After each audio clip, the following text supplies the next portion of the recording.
Hello everyone, my name is doctor Rishikesh Krishna Lakshmi. Welcome to life science mentor. आज का जो हमारा टॉपिक रहेगा वो रहेगा सेल सिग्नलिंग। सेल सिग्नलिंग की अगर हम बात करें, कोई भी सेल है, चाहे वो प्रोकैरियोटिक सेल है चाहे वो यूकैरियोटिक सेल है, वो हमेशा अपने एनवायरनमेंट से रिलेट करती है और उससे स्टिमुलस लेती है। फॉर एग्जाम्पल, अगर मैं एक बैक्टीरिया सेल की बात करूं, for example this is a bacterial cell. ये बैक्टीरियल सेल अगर यहाँ पे न्यूट्रिएंट्स फॉर एग्जाम्पल बहुत ज्यादा है, so it will sense these nutrients and it will move towards these nutrients। तो ये यहां से स्टिमुलस लेगा और इसकी मूवमेंट इसके साइड होगी, न्यूट्रिएंट्स के साइड।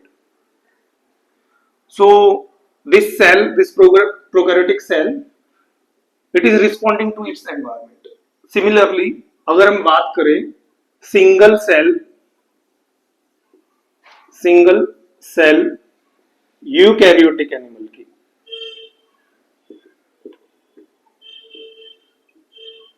इनमें भी क्या होता है भाई, फॉर एग्जांपल यीस्ट, इनमें भी क्या होगा, इसमें भी फॉर एग्जांपल ये एक यीस्ट सेल है, ये एक दूसरी यीस्ट सेल है। ये यीस्ट सेल कुछ it secrete some chemical substances which is received by the receptor। these are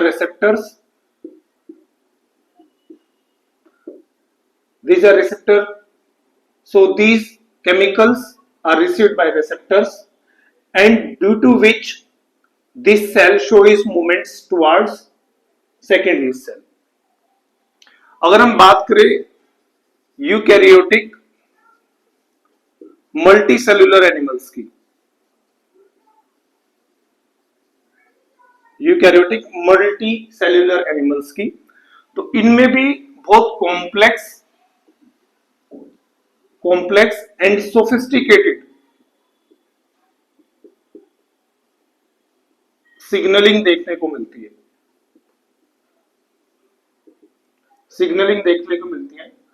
there are multiple signalling molecule which are secreted by these cells and which are received by another cells. those cells are called target cells and on receiving signals, for example this is a receptor और यहाँ पे एक ये ligand आया, ये इसके साथ bind किया, it will do the certain changes in the intracellular compartment और इस सेल्स को पता चल जाएगा कि इसको प्रोलिफरेशन करना है, इसको ग्रोथ करनी है या इसको कोई मूवमेंट करनी है।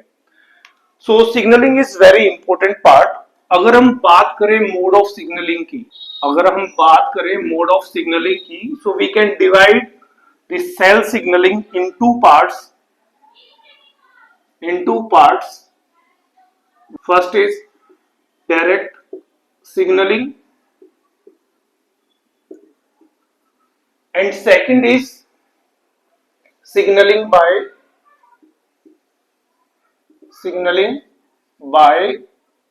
secreted molecules। तो हम पहले डायरेक्ट सिग्नलिंग देखते हैं।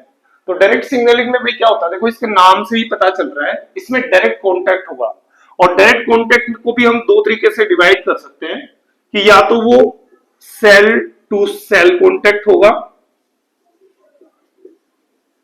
या फिर वो कांटेक्ट कौन सा होगा, या फिर वो सेल टू मैट्रिक्स कांटेक्ट होगा। अगर हम सेल टू सेल कांटेक्ट्स की बात करें, इसको जक्स्टाक्राइन सिग्नलिंग भी बोलते हैं, जक्स्टाक्राइन सिग्नलिंग। इस सिग्नलिंग में क्या होता है भाई, इसमें एक सेल ये है, दूसरी सेल ये है, इनके बीच में डायरेक्ट कनेक्शन होगा। फॉर एग्जांपल लेते हैं यहां पे कैडेरिन मॉलिक्यूल का, कैडेरिन मॉलिक्यूल्स, ठीक है। कैडेरिन मॉलिक्यूल्स क्या होते हैं, they are calcium dependent transmembrane protein. They are calcium dependent transmembrane protein. Transmembrane protein का मतलब है कि भाई ये जो मेम्ब्रेन है इसको पास करेंगे। तो अगर ये एक सेल की, ये कैल्शियम डिपेंडेंट कैडेरिन मॉलिक्यूल है और अगर हम बात करें ये इस सेल का, दूसरी सेल का कैल्शियम डिपेंडेंट cadherin molecule है. So both are in direct contact with each other. So one of it will behave as ligand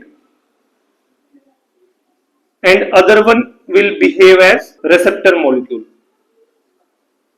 Receptor molecule.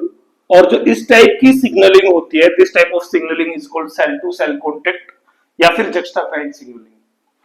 अगर हम बात करें सेल टू मैट्रिक्स कॉन्टेक्ट की, तो इसका एग्जांपल है इंटीग्रीन्स प्रोटीन.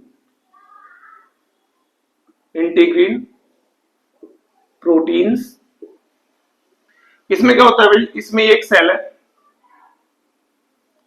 ये एक इंटीग्रीन प्रोटीन है, और ये जो बाहर की साइड में है,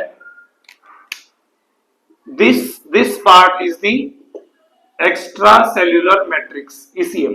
this is the extra cellular matrix. So any change in the extra cellular matrix which is received bye integrin proteins and अंदर की जो एनवायरमेंट है ये इसको फिर चेंज कर देगा, इसको सिग्नलिंग देगा. So these are cell to cell contact, cell to matrix contact. अब बात करते हैं हमारा second part which is signalling by secreted molecules. So signalling by secreted molecules में क्या होगा भाई, सिग्नलिंग बाय सीक्रेटरी मॉलिक्यूल्स के अंदर कुछ मॉलिक्यूल सीक्रेट करे जाएंगे, कुछ केमिकल सीक्रेट करे जाएंगे which will act on the target cell, which will act on the target cell, but based on the distance, these signaling molecules, they are divided into this kind of signaling. This is divided into three type of signaling. First is autocrine signaling. Autocrine signaling. Second is paracrine signaling.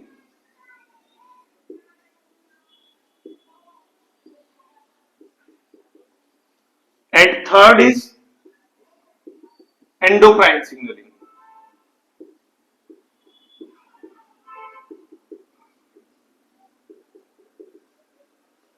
अब ये क्या क्या होते हैं इनको समझते हैं. तो ऑटो का देखो, ऑटो का मतलब है सेल्फ, ऑटो का मतलब है सेल्फ. इस ऑटोक्राइन सिग्नलिंग में क्या होगा, जो सेल होगी ये सेल कुछ मॉलिक्यूल सीक्रेट करेगी और इसके रिसेप्टर भी इसी सेल्स के ऊपर प्रेजेंट होंगे. This molecules will be secreted, यहां पे सीक्रेट करे जाएंगे and it will again bind to this and tell this cell to proliferate. This kind of signalling is present in number 1. इसका एग्जांपल है भाई, this kind of signalling is present in cancer cell and T lymphocyte. तो T lymphocyte में भी क्या हुआ, जैसे ही कोई बाहर से कोई एंटीजन आया, तो एंटीजन आने के बाद T lymphocyte will identify it और उसके बाद they will secrete some chemicals. वो chemicals again they act on the same cells and convert this T lymphocyte in cytotoxic T cells. अब आते हैं पैराक्राइन सिग्नलिंग पे. पैराक्राइन सिग्नलिंग में क्या होता है, पैरा का मतलब नेबरिंग सेल्स के ऊपर. तो जो सेल्स होती है वो बिल्कुल पास पास में ही होती है. देखो हम जैसे कि ये एक एग्जांपल लेते हैं. फॉर एग्जांपल ये एक सेल है, आप सब लोगों को इस सेल का पता है ये कौन सी सेल है जो मैं बना रहा हूं. अगर आपको पता है तो आप इसको आइडेंटिफाई करो. एक ये सेल है, एक और यहां पे दूसरी सेल है.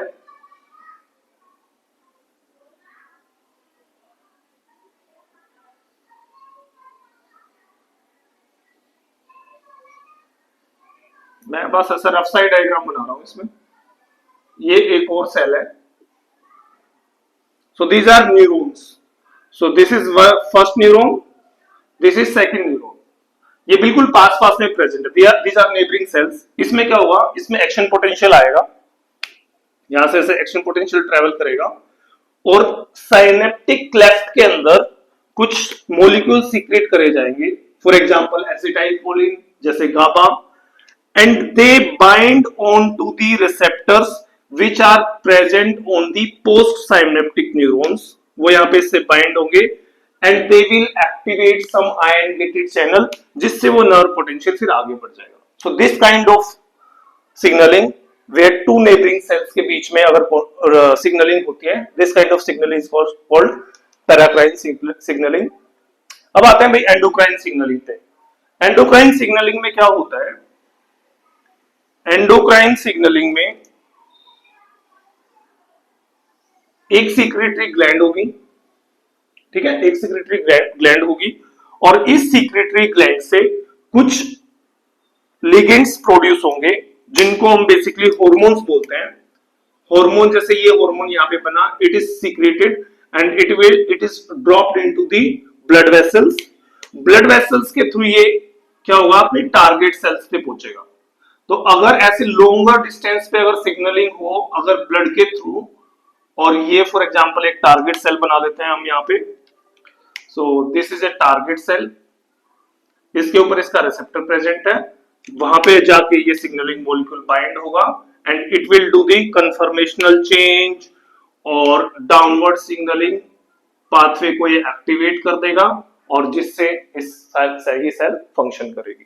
So these are they are three type of signalling. Autocrine signal जिसमें सेल्फ पे ही प्रेजेंट होता है रिसेप्टर, पैराक्राइन जिसमें नेबरिंग सेल में सिग्नलिंग होती है, और एंडोक्राइन सिग्नलिंग जिसमें लॉन्गर डिस्टेंस पे सिग्नलिंग होती है through with the help of blood. चलो भैया आगे बात करते हैं different kind of signalling molecule के बारे में. तो इसमें जो हम बात करेंगे, इसमें हम बात करेंगे सबसे पहले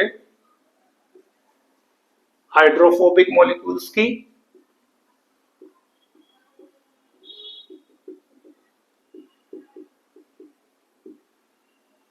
फिर उसके बाद हम बात करेंगे इसमें स्मॉल मॉलिक्यूल्स की, और स्मॉल मॉलिक्यूल में हम दो चीजें देखेंगे, एक तो एनओ की सिग्नलिंग और दूसरी हम देखेंगे इसमें न्यूरोपेप्टाइड्स की सिग्नलिंग.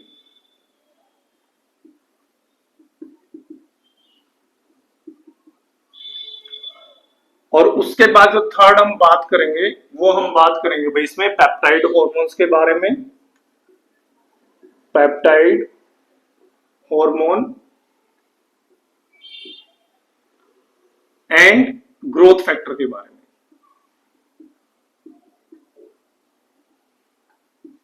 चलो इसको एक एक करके समझते हैं. पहले हम बात करते हैं हाइड्रोफोबिक मॉलिक्यूल्स के बारे में. और हाइड्रोफोबिक मॉलिक्यूल्स के बारे में भी हम आपको तीन चीजों के बारे में, हम आपको चार चीजों के बारे में बताएंगे. कौन कौन सा? एक हम बात करेंगे स्टीरॉयड हार्मोन, स्टीरॉयड हॉर्मोन्स. दूसरा हम इसमें बात करेंगे रेटिनोइक एसिड,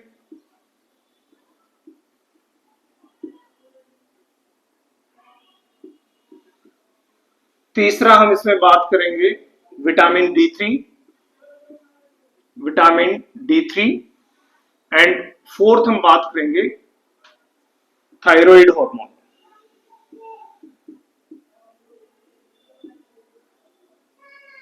थायराइड हार्मोन. तो चलो इनको एक एक करके समझते हैं. पहले हम बात करते हैं स्टीरॉयड हार्मोन के बारे में. Steroid hormone these are derivative of cholesterol, derivative of cholesterol, because they are a hydrophobic molecule, so they can pass through cell membrane, they can pass through cell membrane.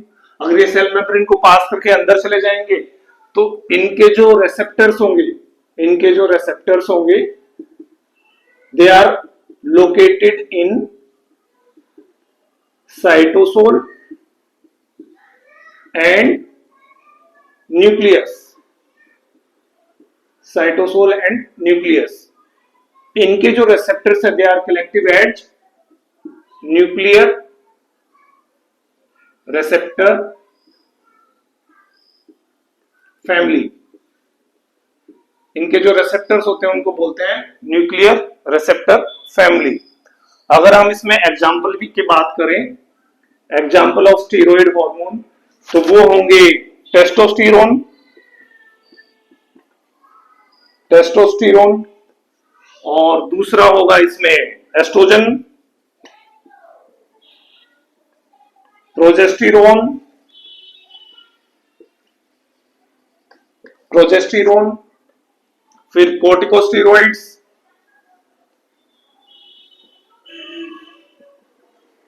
Glucocorticoids. So ये जितने भी ये hormone है they are derivative of cholesterol. इसमें बहुत बार question ही आता है कि इनमें से कौन सा स्टीरॉइड हार्मोन है, तो आपको स्टीरॉइड हार्मोन के दे देंगे एग्जांपल, और एक ऑप्शन आपका उनमें से इसमें से मिल जाएगा, तो आपको ये ध्यान रखना भाई इनके नाम। इनमें से जो फर्स्ट थ्री है testosterone, estrogen, progesterone, they are produced by gonads, therefore they are called as sex steroids. They are called as sex steroids. Cortisol or glucocorticoids, they are produced by adrenal cortex. Adrenal cortex. जो adrenal gland होती है उसके दो part होते हैं, एक बाहर वाला कोर्टेक्स और अंदर वाला मेडुला। सो एड्रिनल कोर्टेक्स से स्टीरॉइड्स, तो एड्रिनल कोर्टेक्स से corticosteroid and glucosteroids they are produced. अगर हम बात करें रेटिनोइक एसिड की,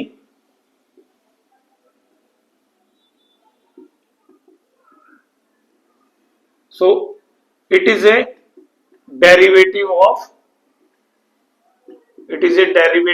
of vitamin A and it help in the development of vertebrate.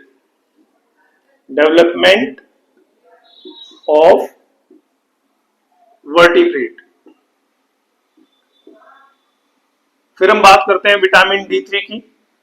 Vitamin D3 it help in the metabolism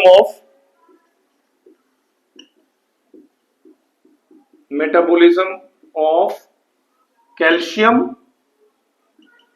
and bone development.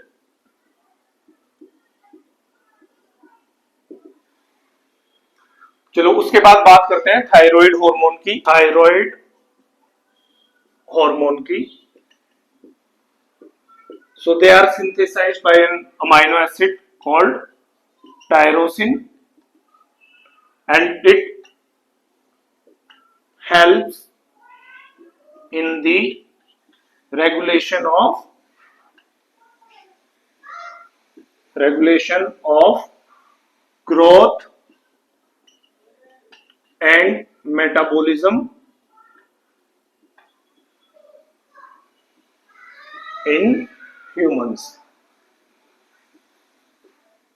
So this was all about these four type of hydrophobic molecule: steroid hormone, retinoic acid, vitamin D3 and thyroid hormone.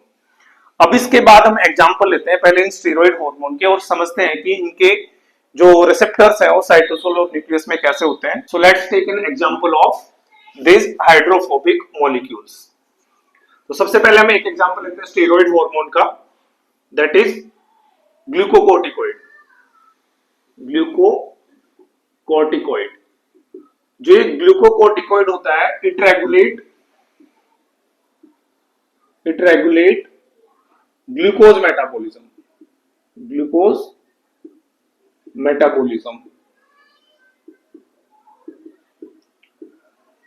और जो steroid hormone होते हैं हमने अभी थोड़ी देर पहले बताया था कि these hormones their receptors are present in the cytosol और द न्यूक्लियस, और इनको collectively they are called as nuclear receptor family and these receptors are generally transcription factor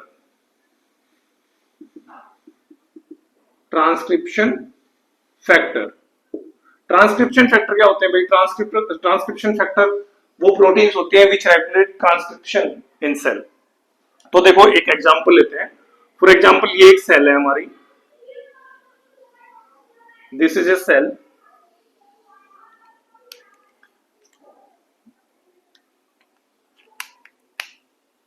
this is blood vessel, और यहां पे एक ये हार्मोन आता है glucocorticoid.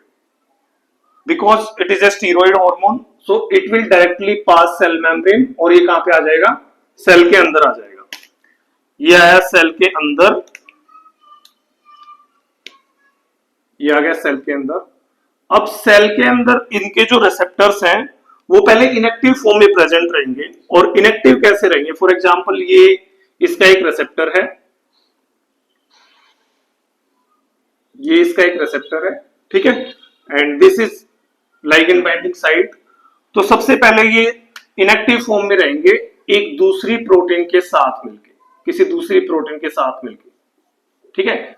So this is in inactive form, ये एक इनएक्टिव फॉर्म में।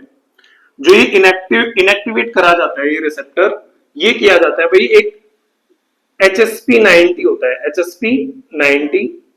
This is A heat stable protein, एक शेपोरॉन होती है which binds with the receptor and keep it inactivated. Whenever this ligand come, ये आएगा और ये इसके साथ बाइंड कर जाएगा।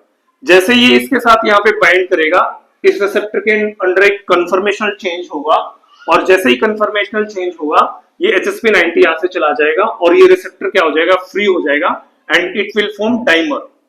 तो ये इस तरीके एक ऐसा सा डाइमर बना लेगा भाई, ये डाइमर है जिसके ऊपर यहाँ पे ये दो लिगेंड बैठे हुए हैं।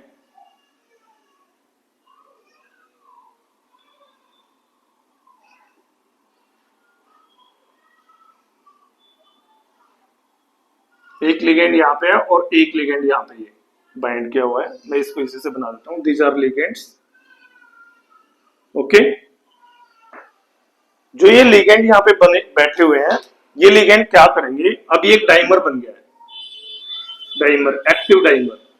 अब ये क्या करेगा, अब ये जाएगा न्यूक्लियस के अंदर, दिस इज न्यूक्लियस, और न्यूक्लियस के अंदर यहाँ पे ये डीएनए, ठीक है। ये यहां से जाएगा अंदर और अंदर जाके it will bind to the DNA.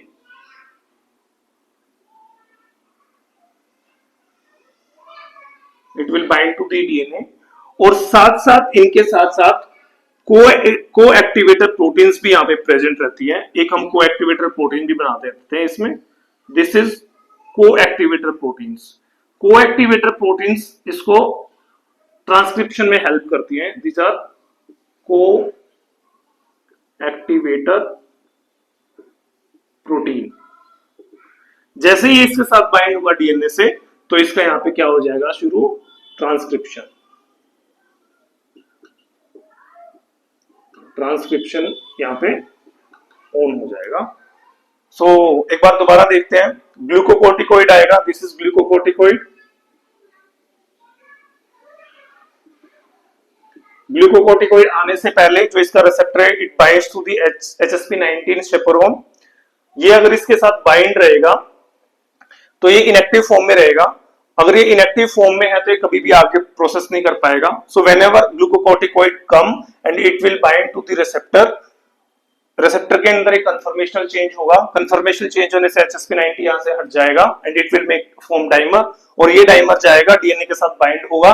DNA के साथ बाइंड होते यहाँ पे साथ में एक और प्रोटीन आ जाएगी जिसको बोलते हैं हम को एक्टिवेटर प्रोटीन, जो ट्रांसक्रिप्शन में हेल्प करेगी और ट्रांसक्रिप्शन यहाँ पे ऑन हो जाएगा। So this was an example of glucocorticoid. अब एक और एग्जांपल लेते हैं। सो आप यहाँ पे एक चीज देख सकते हैं कि जो ये स्टीरॉइड हार्मोन होते हैं, दे directly control the transcription process. अब इसके साथ साथ एक और एग्जांपल देखते हैं हम, विच इज सेकंड एग्जांपल, वो देखते हैं हम थायराइड हार्मोन का। Gene regulation by thyroid hormone. तो अब देखते हैं भाई हम gene regulation by thyroid hormone. चलो इसका भी एक डायग्राम बनाते हैं। For example this is a cell,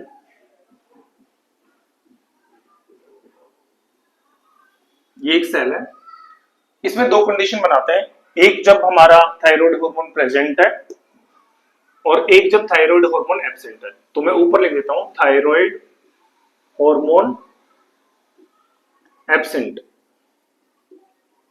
thyroid hormone absent, और नीचे लिख देते हैं थायराइड हार्मोन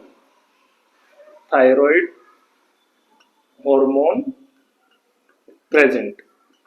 देखो दोनों कंडीशन में क्या होगा, जो थायराइड हार्मोन के जो रिसेप्टर्स होते हैं भाई, थायराइड हार्मोन के जो रिसेप्टर होंगे वो डीएनए के साथ बाइंड रहते हैं, यहाँ पे ऐसे डीएनए के साथ बाइंड रहेंगे, एक डाइमर फॉर्म में बाइंड रहेंगे ऐसे, इनमें भी ये इसकी क्या है बाइंडिंग साइट। अब हमारा इसमें यहाँ पे लाइगेंड एब्सेंट है, थायराइड हार्मोन एब्सेंट है, तो इसके साथ यहाँ पे एक को रिप्रेसर लगा रहेगा, ठीक है, दिस इज ए को repressor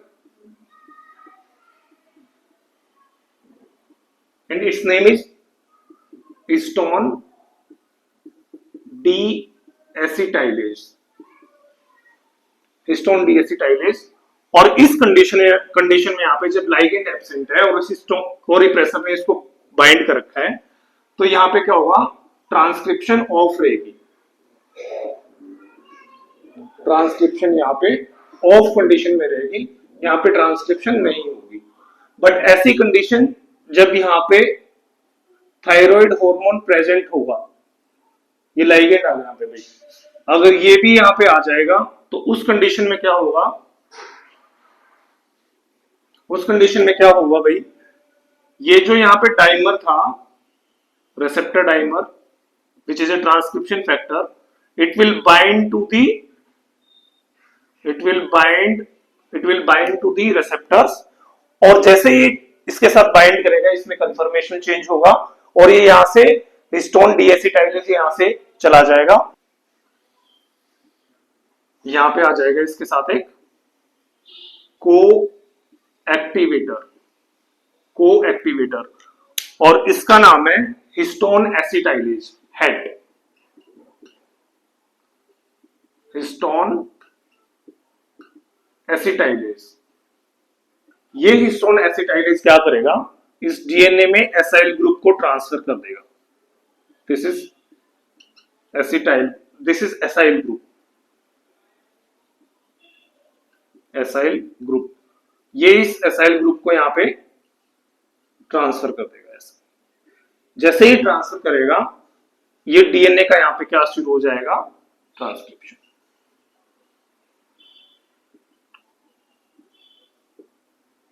So this was cell signaling by gene regulation by thyroid hormone. Now second topic इसमें शुरू करते हैं हम, signaling by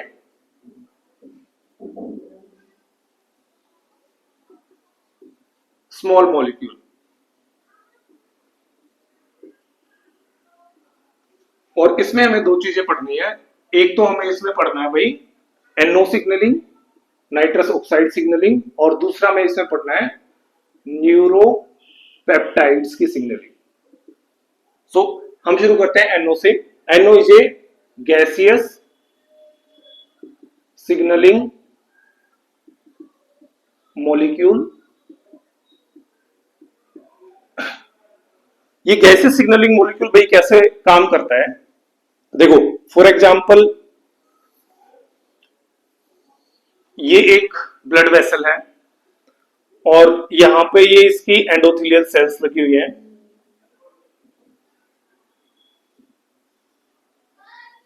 ओके। अब ये क्या करेगा, और साथ में यहां पे आ रखी है न्यूरॉन, नर्व एंडिंग। तो नर्व एंडिंग से क्या आएगा, एक्शन पोटेंशियल, नर्व एंडिंग से आएगा एक्शन पोटेंशियल। ये एक्शन पोटेंशियल इन एंडोथेलियल सेल में नाइट्रस ऑक्साइड का सिंथेसिस करवाएगा। जैसे इसमें सिंथेसिस होगा तो NO यहां से जाके कहा जाएगा, इसके पीछे जो मसल्स हैं, मसल्स में, तो एक मैं मसल सेल्स यहां पे बना लेता हूं। For example this is a muscle cell, इसके अंदर यहां पे डायरेक्टली डिफ्यूज होके पहुंच गया है NO। अब NO क्या करेगा, NO इसके अंदर जाके एडिनाइल साइक्लेज, इसकी एक्टिविटी को कम या ज्यादा करेगा, इसकी एक्टिविटी को चेंज कर देगा, और जैसे इसकी एक्टिविटी चेंज होगी तो CGMP साइक्लिक जीएमपी, इनका लेवल इंक्रीज या डिक्रीज होगा and finally it lead to the muscles relaxation. Muscle relaxation होगा और इसी को बोलते हैं हम, क्या हो जाएगा, वेसो डायलेशन। वेसो डायलेशन। सो जो एनओ की सिग्नलिंग है वो पिनाइल इरेक्शन में इस तरीके से काम करती है। एनओ आता है, एडिनाइल साइक्लेज पे एक्ट करता है, एडिनाइल साइक्लेज की एक्टिविटी को चेंज करता है, देन वो it bind to the cGMP, then वो सीजीएमपी के लेवल को चेंज कर देता है और मसल्स क्या हो जाते हैं, डाउनवर्ड सिग्नलिंग से मसल रिलैक्सेशन हो जाता है। This is called as vasodilation. हमने ये पढ़ लिया है। Now let's talk about neuropeptides. Neuropeptides का बहुत सिंपल है, इसके एग्जांपल है जैसे एसिटाइल कोलिन और गाबा, गामा अमाइनो ब्यूटायरिक एसिड। तो इसमें क्या होता है भाई, फॉर एग्जांपल मैं एक ये नर्व एंडिंग बना रहा हूं, this is synaptic cleft, okay, and this is second post synaptic neuron. अब इसमें क्या होगा, यहां से सबसे पहले एक्शन पोटेंशियल आएगा, एक्शन पोटेंशियल आया, जब जैसे ही एक्शन पोटेंशियल आएगा तो यहाँ पे सेल के अंदर, इस साइनेप्टिक क्लेफ्ट के अंदर बहुत ज्यादा कैल्शियम इंक्रीज हो जाएगा, कैल्शियम बहुत ज्यादा बढ़ जाएगा। जैसे यहाँ पे कैल्शियम बढ़ेगा तो एसिटाइल कोलिन जो पैकेट्स में बंद है, इट विल फ्यूज इसके अंदर, भाई यहाँ पे ये है acetyl choline, so it will, this vesicles will fuse, यहां पे ऐसे फ्यूज हो जाएंगे and it will release this acetylcholine in the synaptic cleft। ये यहां पे acetylcholine आ गया। अब ये acetylcholine ये एक पेप्टाइड मॉलिक्यूल है, this is a neuropeptide, so it can not directly pass through the cell membrane. So इसके जो रिसेप्टर होंगे वो पोस्ट साइनेप्टिक न्यूरॉन्स पे लगे होंगे, yes, receptors. So it will go and it will bind to this receptor, और जैसे ये रिसेप्टर पे बाइंड हुआ तो यहाँ पे आयन चैनल्स होते हैं, यहाँ पे इसके साथ ये लगे हैं ion channels, sodium potassium ion channels, potassium ion channels, ठीक है, दीज आर आयन चैनल। तो क्या होगा भाई, जैसे ये रिसेप्टर एक्टिवेटेड होगा, it will activate this ion channels और यहां से आयंस मूव करके सेल के अंदर आ जाएंगे और दोबारा से यहाँ पे क्या होगा, एक्शन पोटेंशियल जनरेट हो जाएगा, potential, and it will move forward. So this was the signaling by neuropeptide. Third और लास्ट टॉपिक है आज का हमारा, signaling by peptide, hormone and growth factor। तो पेप्टाइड हार्मोन की अगर बात करें तो पेप्टाइड हार्मोन के एग्जाम्पल है जैसे कि FSH, LH, oxytocin, growth hormone.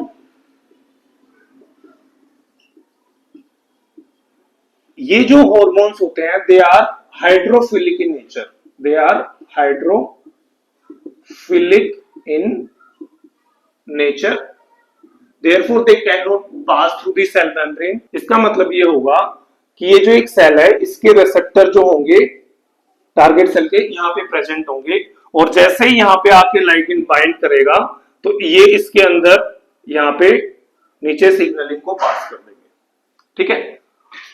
तो चलो इनके बारे में थोड़ा सा और पढ़ते हैं। एक तो पॉइंट यही है, फर्स्ट जो peptide hormone they are hydrophilic in nature, their receptors are present on cell surface, ऐसे सेल के सरफेस पे होगा, they generally act via GPCR. GPCR is by G protein coupled receptor. coupled receptor, G protein coupled receptor. तो ये GPCR को हम आप अगली क्लास में डिटेल में पढ़ेंगे। उसके बाद बात कर लेते हैं ग्रोथ फैक्टर की। Growth factor, these are also peptide molecules which ranges from a few amino acids to 100 amino acids। और इसके अगर हम एग्जांपल देखें तो एक एग्जांपल है न्यूरॉन ग्रोथ फैक्टर एनजीएफ, जो न्यूरॉन्स की डेवलपमेंट कराता है। Neuron growth factor. उसके बाद है platelet derived growth factor पीडीजीएफ।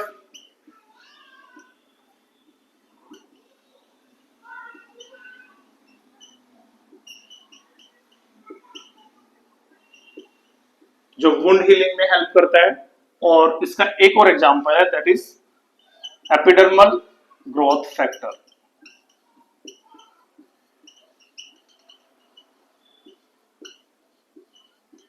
Growth factor. तो signalling by peptide hormone and growth hormone, इनको हम डिटेल में देखेंगे अपनी अगली क्लास में। अगर आपको वीडियो पसंद आ रही है तो लाइक करिए, सब्सक्राइब करिए, शेयर करिए। और अगर आपको डिटेल कोचिंग चाहिए तो आप लाइफ साइंस मेंटर के ऐप को डाउनलोड कर लीजिए और उसमें आप सब्सक्रिप्शन ले सकते हैं। हमारी क्लास चलती है वीकेंड्स पे। वीकेंड्स में हमारी 1.5 घंटे की 3 क्लासेस होती हैं। So go and check the courses on the life science mentor. Thank you.